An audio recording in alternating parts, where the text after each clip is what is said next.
জান্নাত দিয়া কিনবে না, নাইলে দুনিয়া নিয়ে রাজি থাকতে হবে। আর রাদিতুম বিল হায়াতিদ দুনিয়া, দুনিয়া নিয়ে রাজি থাকতে হবে। দুনিয়া পাইলে আর কতটুকু পাইলাম?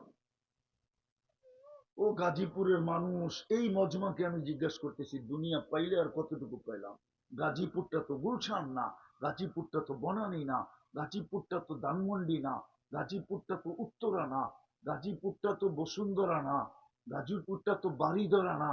গুলশানের মানুষ না প্রথম শ্রেণীর নাগরিক, বাংলাদেশের প্রথম শ্রেণীর নাগরিক। সবচেয়ে বেশি ফ্যাসিলিটি পায় ওরা।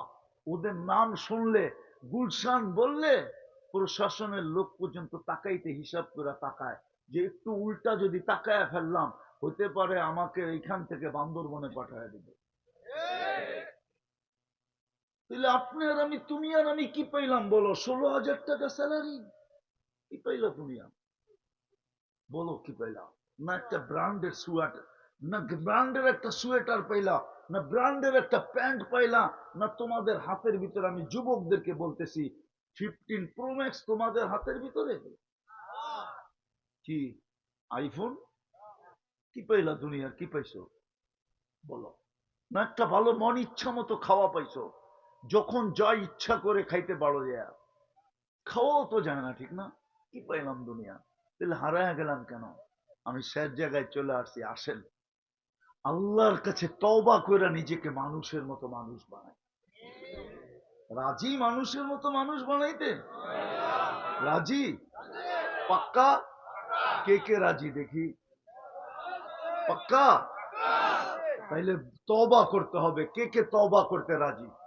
যে আমি আল্লাহর কাছে তওবা করলাম, বলি মুখ দিয়ে, আল্লাহ আমি অতীত থেকে তওবা করলাম।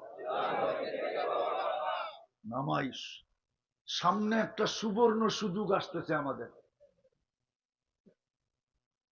একটা মাসই যদি কাজে লাগাইতে পারি, খোদার কসম, এই উম্মত বেশি বাঁচলে আর কতদিন বাঁচবে? 60-70 বছর। আল্লাহ রসুল বলে, আমার উম্মতি বাইনা 60 তো আমার হয়েই গেছে। এখন যদি বাইচেও থাকি তো এটা বোনাস। আল্লাহ রসুল বলছে 60 অথবা 70, এর চেয়ে বেশি যারা বাঁচবে তাদেরকে হাতের করে গোনা যাবে। কয়দিন থাকবে? 60-70 বছর, সামনে একটা সুযোগ আসতেছে। বেশি করতে হবে না এই উম্মতকে। আমি তো বলি, এই উম্মত যদি একটা মাসে কমর কাইসা আল্লাহকে রাজি করে, কমর কাইসা বোঝেন? কমরে গামছা বেঁধা, একটা মাস, সামনে রমজান আসতেছে, সাবান শুরু হয়ে গেছে, 3 তারিখে সবে বরাত হবে, তারপরেই 18 তারিখে রোজা শুরু হবে, 18 তারিখ দিন গিয়া রাত্রে মনে হয় প্রথম তারাবি হবে, 19 তারিখে প্রথম রোজা হবে। একটা মাসই যদি আল্লাহকে দিয়া দিতে পারি, কমর কাইসা, 1 মাস, শুধু 1 মাস না, 1 মাস 70 মাসের সমান। 70 মাসে কয় বছর? 5 × 12 = 60, 5 × 12 5 বছর 10 মাস। 1 মাস কয় বছর? আবার আরেকটা রাত্র আছে 83 বছর। যোগ করলে কত হইল? 83 আর 5 কত? 88 বছর 10 মাস, আরো 4 মাস, 89 বছর 2 মাস, একটা মাস। এই মজমা যদি আজকে অঙ্গীকার করে যে রমজান সামনে আসতেছে, আমি জীবনে একটা এরকম রমজান আমার জীবনে রাখবো, যে এই রমজানের ভিতরে আমার 1 ওয়াক্ত নামাজ কাজা হতে দিব না, ছুটতে দিব না, রোজা ছুটতে দিব না। এই রমজানটাকে আমি আমার জীবনের শেষ রমজান আর সবচেয়ে বড় পুঁজি মনে করে আমি কাটায় দিব। তাহলে একটা রমজানই এই উম্মতের জন্য যথেষ্ট। আমি একটা যুক্তি দিতেছি, কোন 80 বছরের বৃদ্ধ যদি মারা গেল আর আল্লাহর সামনে দাঁড়াইলো, আর আল্লাহ যদি জিজ্ঞাসা করলো কি নিয়ে আসিস, তো ও বুকে হাত দিয়া বলতে পারবে 1 রাত্র নিয়ে আসি। আল্লাহ যদি চেতা বলে 1 রাত্র, কেন চেতেন কেন? 1 রাত্র তো 83 বছর। কোন রাত্র? লাইলাতুল। আমি ছিলাম 80 বছর, 80 বছর থেকে 80 বাদ দিয়া দেন, তারপরে তো আমি আপনার কাছে পাও না, আপনি আমার কাছে পাবেন কোথেকে? এই যুক্তি তো সে দাঁড় করাইতে পারে না? পারে না? কি যুক্তিটা বুঝে আসলো না? হ্যাঁ, সামনেই রমজান রয়ে গেছে, নিজেকে প্রস্তুতি নেওয়া যায়,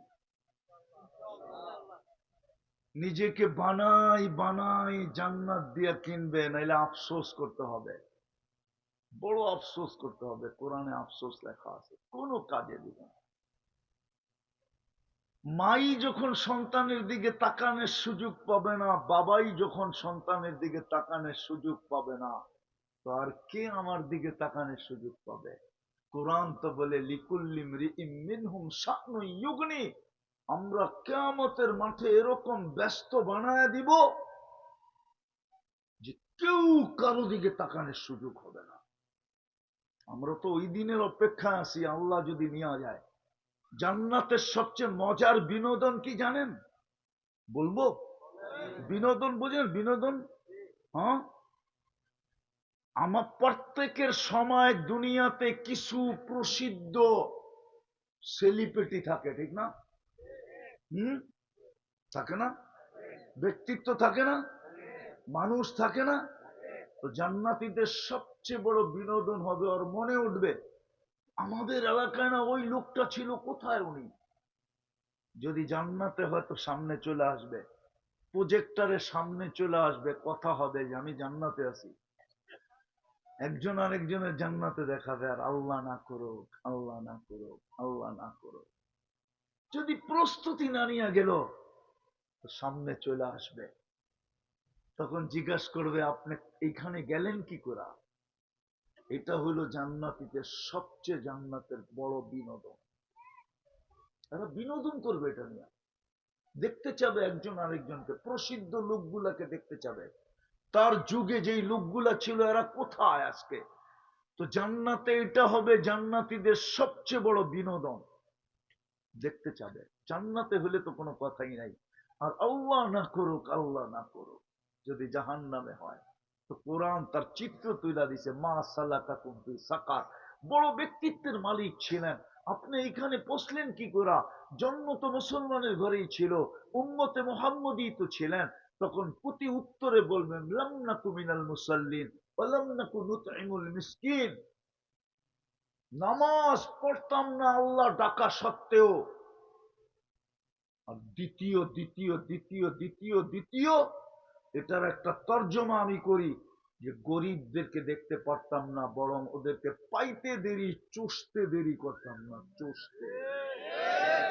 গরিবদেরকে আমরা চুষা খাইতে দ্বিধা করতাম না, গরিবদেরকে চুষা খাইত।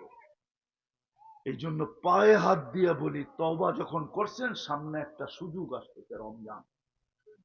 আল্লাহ রসুল দোয়াও শিখাইয়া দিছিলেন, বারিক লানা ফি রাজাব ওয়া শাবান। এই 2 মাসের ভিতরে দোয়া শিখাইছিলেন, আল্লাহ বরকত দেন, রমজান পর্যন্ত আমাদেরকে পৌঁছার তৌফিক দেন, কমসে কম যেন রান আউট থেকে বেঁচে যেতে পারি। রান আউট বোঝেন? কি কি রান আউটের নিয়ম জানো? রান আউটের নিয়ম হইল দৌড়াইতে দৌড়াইতে যদি আমি নাও পৌঁছতে পারি, যদি শুয়া হইল ব্যাডের দাগ আগাটা যদি দাগের ভিতরে ঢুকায় দেওয়া যায়, তাইলেও রান আউট থেকে বেঁচা যাবে। আল্লাহ রসুল দোয়া শিখাইছে, আল্লাহ আমাদেরকে রজব আর শাবানে বরকত দেন, কমসে কম রমজানের সীমানার ভিতরে পাও রাখার তৌফিক দেন, যেন আমি পাও রাইখা রান আউট থেকে বেঁচে যাই। কেননা যে রমজানের সীমানায় পা রাইখাও মরবে, সেও বিরাট বড় পুরস্কারের অধিকারী হয়ে মরবে, বিরাট বড় পুরস্কার পাবে। এই জন্য ইনশাল্লাহ করবো তো, পাক্কা। এইবার রমজান অন্যরকম উদযাপন হবে তো, হ্যাঁ, যে এক ওয়াক্ত নামাজও আমি ছাড়বো, পাক্কা ওয়াদা। হ্যাঁ, আল্লাহ আমাদেরকে কবুল করেন। এটাও ঠিক করবো না, এখন পাগড়ি দিব, তারপরে ইনশাআল্লাহ পরিসমাপ্তি বোঝা যাবে।